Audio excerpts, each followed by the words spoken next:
Sveiki visi, su jumis ir vėl Vytautas iš Klauskite LT. Ir šiandieną aš jums parodysiu reikalingiausius Windows shortcutus, kuriuos taip pat pats naudoju ir kuriuos rekomenduočiau kiekvienam, kas naudojasi kompiuteriu. Taigi, pradėkime nuo Windows shortcutų. Taigi, jeigu norime viską pakavoti nuo savo desktopo, taigi numinimizinti viską, tai yra labai lengva padaryti. Galima paspausti su pele štai čia šone prie laikrodžio tą kampinį mygtuką ir viskas nusiminimazina. Arba galima paspausti Windows klavišą ir D. Ir matome, kad viskas nusiminimazina. Paspaudus tą patį klavišą 2 kartus, klavišų kombinaciją, viskas vėl sugrįžta taip, kaip buvo. Taigi, jeigu ką nors naršote kur nors ir kas nors nenorite, kad kažkas įėjęs į kambarį pamatytų, ką darėte, greitai Windows D ir viskas, nieko nebėra. Taip, kitas naudingas klavišas, tai kaip greitai užrakinti kompiuterį. Taigi, jeigu norite nueiti nuo savo kompiuterio, tarkime darbe, ir jūs norite jį užrakinti, galite eiti Start, Power, Shutdown, Lock ir panašiai. Arba galite tiesiog paspausti Windows ir L klavišą. Taigi, Windows L. Ir jūsų kompiuteris bus užrakintas. Norite atrakinti, tiesiog paspaudžiame bet kurį klavišą, įvedame slaptažodį ir viskas, jūsų kompiuteris yra atrakintas. Taip, kitas kombinacijos būtų naršyklė. Taigi, ko gero, daugiausia laiko dabar visi praleidžia mirkdami internete ir reikėtų žinoti keletą klavišų kombinacijų, kurios palengvins darbą su naršyklėmis. Taigi, Ctrl+W uždaro atidarytą tabą. Galima, aišku, paspausti ant šio X-o, ką aš dažniausiai ir darau, bet Ctrl+W taip pat yra gan lengvai pasiekiamas. Ir jeigu netyčia uždarėte tabą, kurį nenorėjote uždaryti, galite paspausti Ctrl+Shift ir T raidę. Ir matome, kad tas pats tabas vėl buvo atidarytas, taigi jeigu netyčia uždarėte kurį nors tabą, galite paspausti ir vėl atidaryti viską. Arba galime, pavyzdžiui, uždarėme 3 tabus ir Ctrl+Shift T, T, T. Matome, visi 3 tabai buvo vėl atidaryti. Ši kombinacija atidaro visus prieš tai uždarytus tabus, ne tik vieną.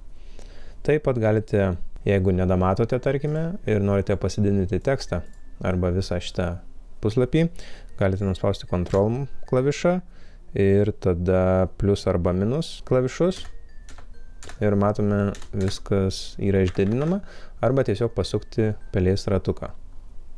Taigi naudinga greitai pasididinti arba sumažinti visą naršyklės langą. Taip pat galite pasididinti visą Windows langą, paspaudę Windows ir plius klavišą. Arba galite Windows ir minus sumažinti. Nėra taip gerai išdidinama kaip su vien naršyklės langas, bet vis šis tas ir norėdami viską sumažinti taip, kaip buvo, Windows Escape. Taip pat norint atidaryti Windows Explorerį, galime ant desktopo susirasti My Computerį, nueiti į My Computerį, arba štai čia dažniausiai būna Windows Exploreris, arba ką galime paspausti, tai Windows ir E. Ir atidaromas Windows Exploreris, File Exploreris, ir tada čia yra visi jūsų drivai, My Computeris ir panašiai. Kitas greitas shortcutas, kaip kopijuoti failus. Taigi, norime nukopijuoti šitą failą, ką mes galime padaryti, tai laikyti Ctrl klavišą ir tiesiog tempti šį failą ir jisai bus nukopijuotas. Ir galime tai daryti keletą kartų ir jis bus, kiek kartų nutempėte, tiek kartų nukopijuota. Norint padaryti Windows screenshotą, labai lengva. Tiesiog paspaudžiame Windows klavišą ir print screen klavišą, kurio dabar čia nesimato, nes jis yra kitame kampe, Windows print screen. Jūsų ekranas sumirksi ir padaromas jūsų ekrano screenshotas.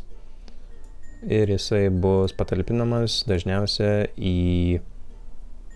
Pictures katalogą ir Screenshots. Ir taip pat, jeigu turite keletą monitorių, yra labai patogu visus atidarytus langus iš vieno monitoriaus į kitą galime tempti su pele, arba tiesiog galime naudoti Windows klavišą ir tada į šonus klavišus.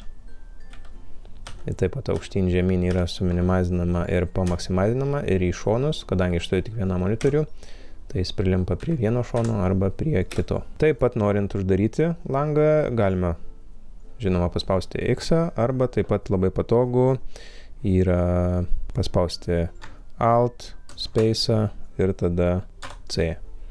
Norint uždaryti langą. Taip pat norint atidaryti Task Managerį, galima paspausti Ctrl Shift Escape. Tai daromas Task Manageris. Na ir keli šortkutai dar norint dirbti su tekstu, kas yra patogiausia, tai tarkime norint šokinėti tarp žodžių, tiesiog nuspaudžiame Ctrl ir tada su rodyklėmis galime šokinėti tarp žodžių, Ctrl Shift galime žymėti žodžius po vieną į bet kurią pusę, taip pat Ctrl ir Delete triname žodžius po vieną į dešinę pusę, taip pat Ctrl ir Backspace klavišas trina žodžius po vieną į kairę pusę. Taigi Delete trina po žodį į dešinę, o Backspace'as į kairę.